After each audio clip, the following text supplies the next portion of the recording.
নির্বাচন নিয়ে অনিশ্চয়তায় বিএনপিও, তবুও কেন নিশ্চয়তার কথা বলছে তারা? জানিয়ে রাখি অনুষ্ঠানে আজকে কথা বলবো এই বিষয়ে। সুষ্ঠু পরিবেশ তৈরি হয়েছে, কোনো ঝামেলা ছাড়াই নির্বাচন অনুষ্ঠিত হবে বলে 25 নভেম্বর ঢাকার বাইরের একটি অনুষ্ঠানে মির্জা ফখরুল ইসলাম এ দাবি করেছেন। আপনারা স্ক্রিনে দেখতে পাচ্ছেন। সেখানে তিনি আরো বলেছেন, বাংলাদেশ গণতন্ত্র উত্তরণের পথে যাচ্ছে, সুষ্ঠু পরিবেশ তৈরি হয়ে গেছে, অর্থাৎ নির্বাচনের সুষ্ঠু পরিবেশ তৈরি হয়ে গেছে দাবি করেছেন তিনি। কোন রকম ঝামেলা ছাড়াই আগামী নির্বাচন অনুষ্ঠিত হবে। ঠাকুরগাঁও জেলা আইনজীবী সমিতির কার্যালয়ে আইনজীবীদের সঙ্গে মতবিনিময় সভায় প্রধান অতিথির বক্তব্যে তিনি আরো বলেন, এরই মধ্যে অন্তর্বর্তী সরকার নির্বাচনের সম্ভাব্য মাস ঘোষণা করেছে এবং রাজনৈতিক দলগুলো তাদের প্রার্থী ঘোষণা করেছে। দেশে নির্বাচনের আবহাওয়া তৈরি হয়েছে। এখন কথা হলো, এটি কি তারা জোর করে তৈরি করার চেষ্টা করছে নাকি তৈরি হয়েই গেছে? বিএনপি ধারাবাহিকভাবে নির্বাচন নিয়ে প্রকৃতপক্ষে আশার আলো দেখিয়ে যেতে চাচ্ছেন। ফেব্রুয়ারিতে নির্বাচন অনুষ্ঠান নিয়ে অনিশ্চয়তা দূরই করা যাচ্ছে না। তারা এরকম দাবি করে আসলেও আসলে নির্বাচনী অনিশ্চয়তা এখনো সবার ভেতরে কাজ করছে। বিএনপি যতই বলছে নির্বাচন নিয়ে অনিশ্চয়তা দেখছে না, সাধারণ মানুষ সেটি কিন্তু আস্থায় নিতে পারছে না। শিশু, কিশোর, যুবক, বৃদ্ধ, নারী সহ সকলের মনে অনিশ্চয়তা ও প্রশ্ন, নির্বাচন কি ফেব্রুয়ারিতে হবে? আজকে আমারই একটি নিজস্ব অভিজ্ঞতার কথা বলছি।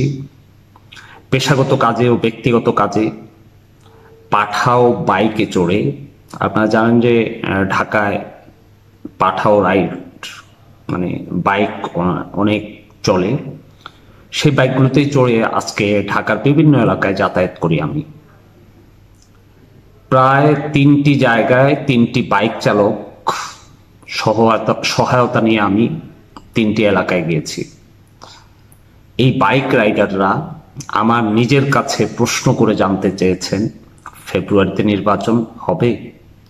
3 জনের প্রশ্নই ছিল নির্বাচন নিয়ে। প্রসঙ্গক্রমে 2 জন বাইক রাইডার জানতে চান, তাহলে বিএনপি কেন বলছে নির্বাচন নিয়ে কোনো অনিশ্চয়তা নাই? এই বিষয়টি নিয়ে বেশ কয়েকদিন ধরেই বিএনপির বিভিন্ন পর্যায়ে কথা বলা হয়েছে বিভিন্ন নেতাকর্মীদের সঙ্গে। তাদের কথা থেকে পাওয়া গেছে নির্বাচনী অনিশ্চয়তার কথা। জনগণে নির্বাচনী সংশয়ের অবসান ঘটাতে মূলত নির্বাচন ইস্যুতে পজিটিভ বক্তব্য বিবৃতি দিয়ে যাচ্ছে নির্বাচনের জন্য মুখিয়ে থাকা বিএনপি। এটি বিএনপির বিভিন্ন পর্যায়ের নেতাকর্মীদের দাবি। নির্বাচন আদায় করতে রাজনৈতিক কৌশলের আশ্রয় এটি, অর্থাৎ বিএনপি যে নির্বাচন নিয়ে অনিশ্চয়তা দেখছেন না, এটি তাদের একটি রাজনৈতিক কৌশল। তবে নির্বাচন নিয়ে সংশয় ও অনিশ্চয়তা তাদের ভেতরেও চলছে, এটিও জানিয়েছেন অনেকেই। তবুও সংশয় অনিশ্চয়তা প্রকাশ্যে নিয়ে আসতে চাইছে না বিএনপি। নির্বাচন অনিশ্চয়তার দিকে চলে গেলে রাজনৈতিক দল হিসেবে সবচেয়ে বেশি ক্ষতিগ্রস্ত হবে বিএনপি। সেই কৌশলের অংশ হিসাবে নির্বাচন অনিশ্চয়তার দিকে গেলেও নির্বাচন নিয়ে নিশ্চয়তার কথা বলেই যাচ্ছে বিএনপি। আপনারা জানেন যে ইতিমধ্যে সারা দেশে সংসদীয় আসনে প্রার্থী ঘোষণা করেছে বিএনপি। 267টি আসনে তারা প্রার্থী ঘোষণা করেছে। ভোট চেয়ে ঘরে ঘরে যাওয়া ও ঘন ঘন মিছিল করে সাধারণের মধ্যে নির্বাচনী আমেজ আনতে জোর প্রচেষ্টা অব্যাহত রেখেছে বিএনপি। এই প্রসঙ্গে বিএনপির শীর্ষ পর্যায়ের এক নেতার সঙ্গে 4-5 দিন আগে আমার কথা হয়।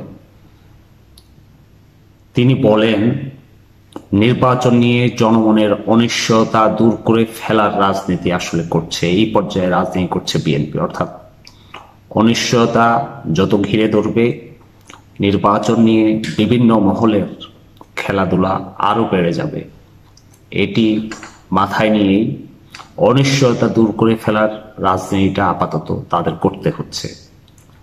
ওই নেতা আরো বলেন, নির্বাচনী এত পলিসি নিয়ে ফেব্রুয়ারিতে নির্বাচন হবেই, সাধারণ মানুষকে আশ্বস্ত করতে পারছে না তার দল বিএনপি। অর্থাৎ তারা নিশ্চয়তার কথা বললেও, তারা নিশ্চয়তা না দেখলেও তাদেরই ধারণা, তাদেরই অনুসন্ধান, তাদেরই খোঁজ খবর, তারা বলছেন যে আমরা নির্বাচন নিয়ে অনিশ্চয়তা কোনোভাবেই সাধারণ মানুষের মন থেকে দূর করতে পারছি না। আজকে এ পর্যন্তই। কথা হবে আগামী কোনো পর্বে, আগামী কোনো আলোচনা, নতুন কোনো আলোচনা নিয়ে। সে পর্যন্ত আপনারা ভালো থাকবেন। সবাইকে ধন্যবাদ।